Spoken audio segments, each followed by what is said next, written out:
Good morning. I really appreciate this opportunity to share over some exciting development in our group. How can we apply neural-inspired concept to design analog to digital converters? And I think the similar methodology can be extended to things not just for designing ADC, but more general class of analog and mixed signal circuits.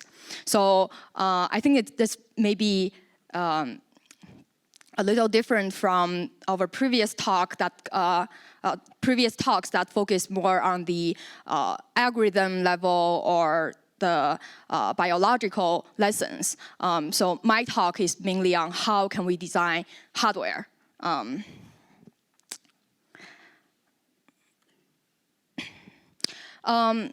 So the motivation, I think I will start with a familiar kind of story. We have seen recently spectacular success with deploying some of the deep learning frameworks to solve well-defined, specialized problem like image recognition.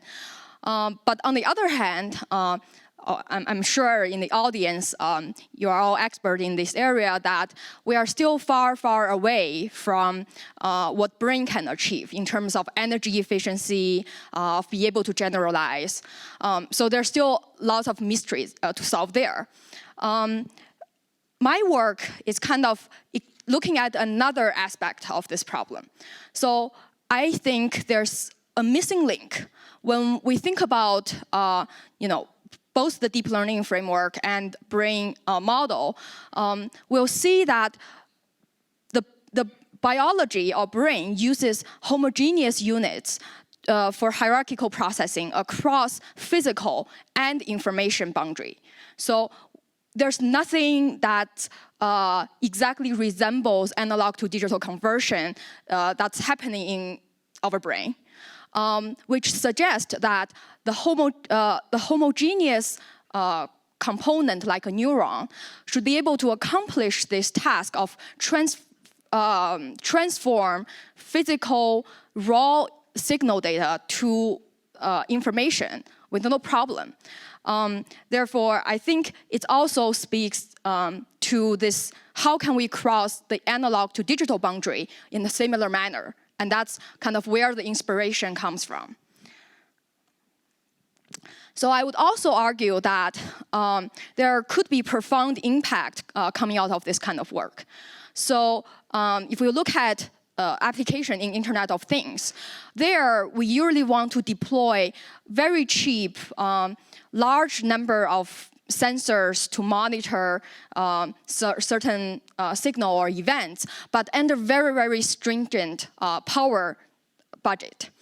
And another interesting example would be smart and autonomous systems, such as robotic systems or self-driving cars. In those applications, very often we have to process high bandwidth, multi-modality sensor data, and we have to fuse them together. And then in both of these applications, very different from the traditional way that we look at analog to digital conversion, we really, in this case, don't have to reconstruct the original signal. The end goal is to extract useful information. And how can we do that? So another aspect which hopefully will be appreciated by people who design the electronic systems, which is the electronic design automation problem. It has been known for many, many years that one of the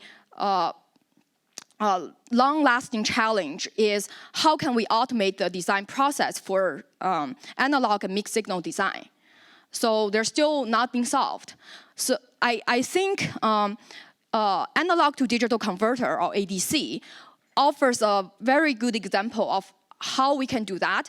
And hopefully, my goal here is to present some of our preliminary work to show maybe there's a path to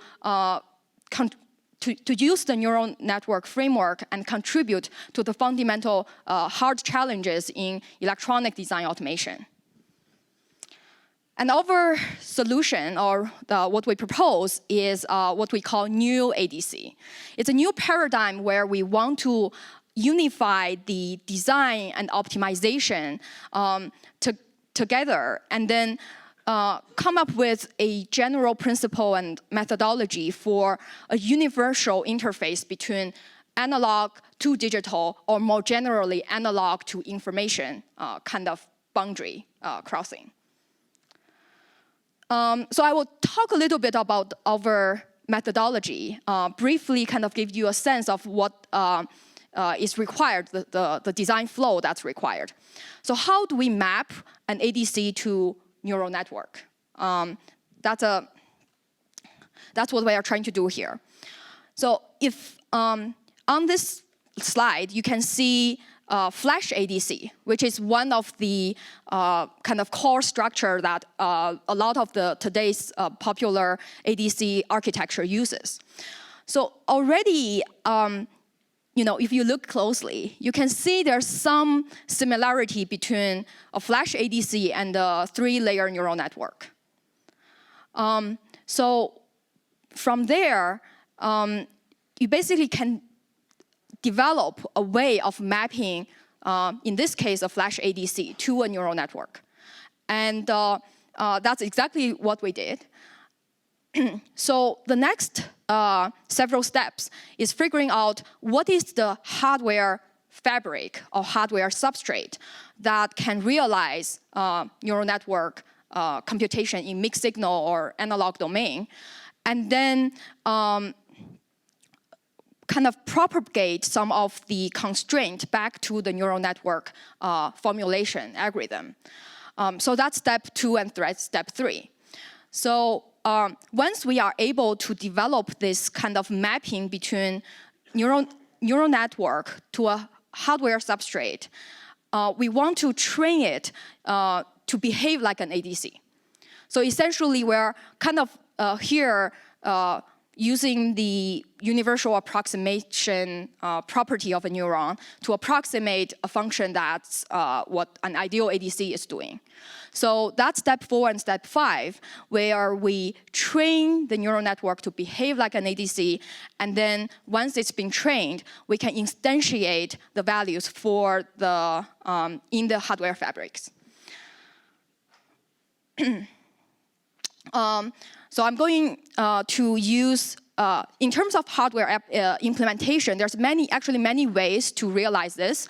So in this example, I'm just using ReRAM, so our resistive memory technology, to give you a glimpse of how this can be done. But we believe this can also be done using different technology like CMOS technology. So the first part is, of course, to be able to realize vector matrix multiply, and we use, people have shown that crossbar architecture can do that, and here we adopt something similar. So one key constraint that we have to overcome is how can you generate negative weights, because it's actually important to be able to support that in order for the neural network to be able to closely approximate. And in this example implementation, we explore something called pseudo differential mode, and you can see we're trying to represent the signal with a differential signal, a pseudo differential signal. So have a positive and negative, and then be in this architecture, we basically have 2 paths. One generates the negative path, one generates the positive path, and we combine them together. And finally, because the goal is to eventually be able to automate the design process and then demonstrate this can be done using, very highly scaled processes, say 14 nanometer, even 7 nanometer. So we don't want to rely on, you can have very perfect analog property of your device. So you can see that we use, for the nonlinear activation function, we basically just leverage the intrinsic inverter VTC or voltage transfer characteristic curve. So there's also some special tricks that you have to apply for the training framework. You can see we kind of define the training objective to approximate the ideal ADC function. We have to tweak the logic, the loss function to incorporate L1 and L2 kind of losses. And then we have to incorporate the weight and bias constraints due to the hardware fabric. So another very interesting aspect that we have discovered is that you have to play tricks with encoding scheme. So here, I showed on my slides, if you train for the regular binary codes, you will find that even with 250 hidden neurons, which is kind of a lot for one analog channel, you still do not get something perfect. So what we have found is the reason is the LSB actually switches a lot, and you need many, like exponential number of neurons if you want to approximate that perfectly. So what we changed is to use something called the smooth code. You can see the smooth code, we kind of uses some redundancy to represent the binary code, and then each bit, if you look at this chart, it's not switching very often. So using this trick, we are able to use much smaller number of hidden neurons to be able to perfectly, almost perfectly approximate the ADC function. So this is just some preliminary experimental. Okay, yeah. Yes, okay. So I have one, this is my last slide. Yeah. So you can see, for those of you who are not familiar with ADC, so one of the metric we use to examine the quality of an ADC is effective number of bits. And you can see in this table that for a lot of the network company network models, we're able to get almost perfect ENOB. We also compare it with state-of-the-art or some other kind of novel emerging ADC technologies, and we have very competitive results in terms of area, power, resolution, and things like that. And finally, because we are, in this example, we are using our resistive memory technology, we also investigated how fine of a resistive weight that we have to program. And it shows that the requirement is modest, which shows promising for our technique. So I would see the overall vision of this work is to see we can seamlessly kind of convert analog information, analog signal to useful information and be able to cross this boundary seamlessly. So we want to develop maybe there's a path to develop a universal interface, and I think it allow us a lot of flexibility to have this critical fabric as a programmable and reconfigurable manner. And I'm here not not to report that we have completely solved this problem, but to offer you an interesting peek of this different perspective on designing this type of circuit, and also to kind of maybe extend this to together with the different hierarchies of neural-inspired learning, because it's from what I've learned at this conference, it seems that it may not be optimal to be trained by these already digitized information, and then you're kind of taking this digested bits to train your network. Maybe it's important to have these sensor interfaces so that you really have the experience and embodiment for the learning. I think that's kind of the final message I want to leave you with. Thank you very much.